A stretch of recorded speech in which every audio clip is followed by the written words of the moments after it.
Isang mapagpalang araw po sa ating lahat. Ito ang RC Lagalag TV.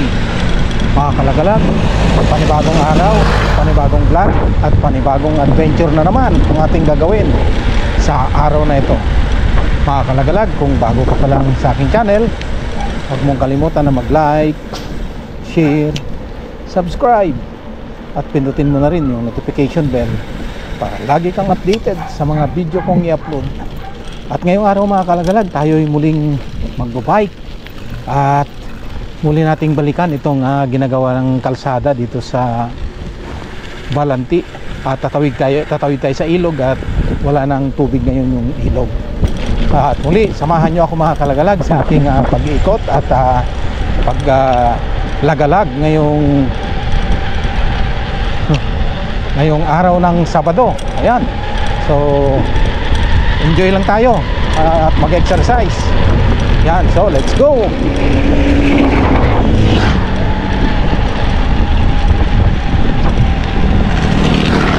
Yeah, so andito na tayo mga kalagalag sa Barangay San Jose de Orquico. Yan. At tatawid tayo sa ilog papunta sa Balanti. Magandang shortcut kasi ito papuntang Balanti. At inopen na nila. Dati kasi naka-close ito nung December at ngayon naka-open na uli at marami nang nagka-quarry, marami nang nangunguhang buhangin sa Tarlac River. Yan, so naka-close ito dati, ngayon open na siya at pwede na tayong tumawid papunta sa Barangay Balanti at makita natin muli yung view dyan na napakaganda na kalsada. Muli lang natin iikutan.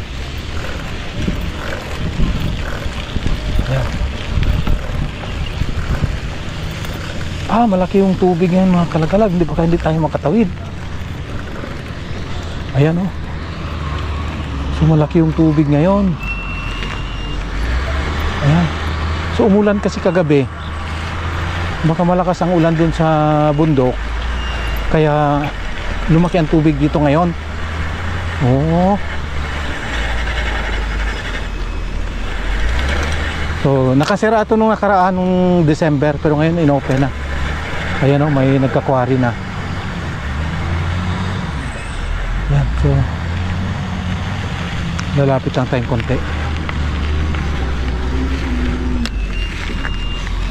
Maputik siya dito mga kalagalag. Malakas kasi yung ulan kagabi.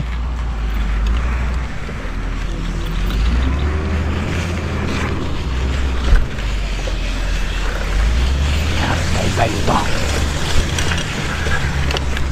Kaya. Ayan. Nakatawid tayo. Maputik lang. Kapal ang putik oh. Putik siya na may buhangin. Nahalo yung putik. Ayan, so madikit sa bike natin. So ibig sabihin umabot yung tubig dito kagabi. Ayan, malakas ang tubig kagabi.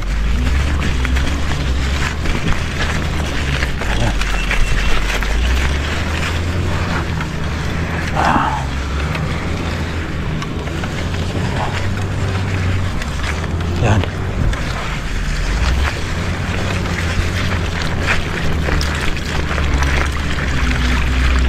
Ayan. Buti na hindi tayo malalim na. Malalim na. So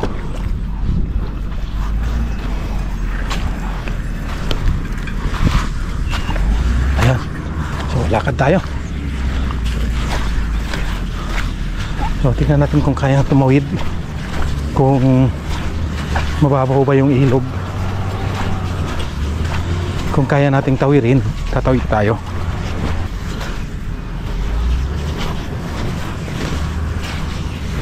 Malalim ang tubig mga kalagalag. Hindi tayo makakatawid ngayon. Malaki. Malapad siya ngayon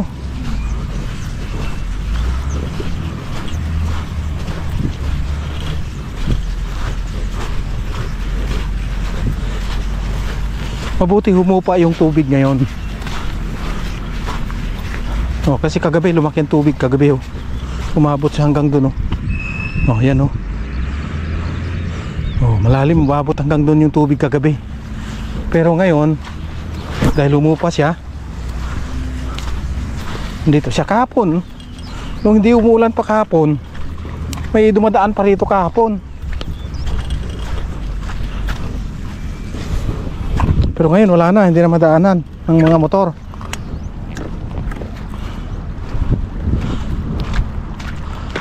Ayan o. So ayan yung Balanti mga kalagalag na pinuntahan natin noong nakaraan. So may ginawa naman silang daan. Ayun, so may paakyat doon. So pwede tayong mamasyal sana dyan. Pero ngayon hindi tayo makakatawid gawa ng malakas yung tubig. Malalim. No? Tsaka malakas yung current. Malakas ang current ng tubig. Ayan o. O dito palalim na ng palalim o. Ayan. So ayan, dito lang muna tayo mga kalagalag. Ayan.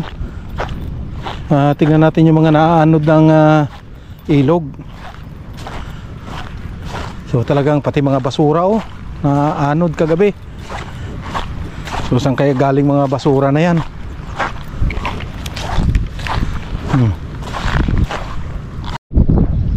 Ayan. So ito yung sitwasyon dito ngayon mga kalagalag sa Tarlac River, ano? Biglang tumaas yung ilog, kaya hindi tayo makatawid pupunta dun sa Balanti. So yan lang yung Balanti mga kalagalag. Yan, Balanti na yan, Barangay Balanti. At yan yung isa sa napakagandang kalsada na ginagawa ngayon dyan. At yan yung magdudugtong naman dun sa kalsada na ginagawa sa San Carlos. At nandyan na sa, malapit na sa Armenia, yung patagos na kalsada na galing naman sa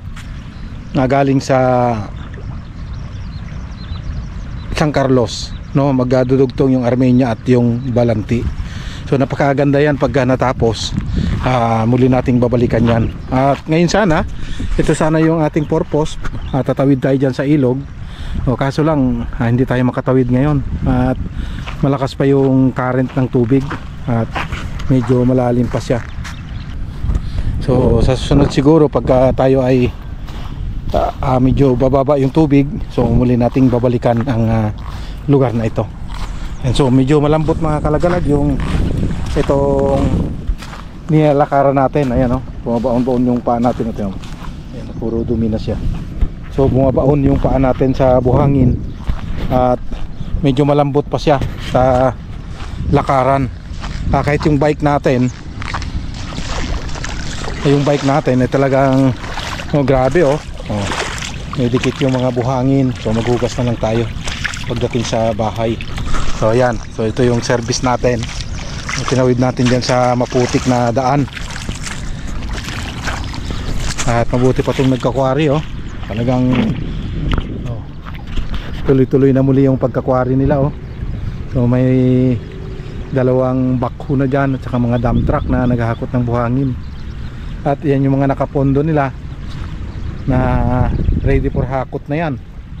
So pera na yan. Ayan. So ayan, so ngayon balik na tayo dun mga kalagalag. At hindi tayo makatawid. So siguro sa susunod na araw muli nating babalikan ang lugar na yan. Ayan, so muli dito na rin natin putulin mga kalagalag itong ating pagbo-vlog. At salamat sa lahat yung mga nag-subscribe, nag-share, at siyempre yung lahat ng nanood sa ating video nung mga nakaraan. So salamat sa suporta at sa ating mga solid follower. Ayan, so salamat sa inyong lahat at Happy New Year.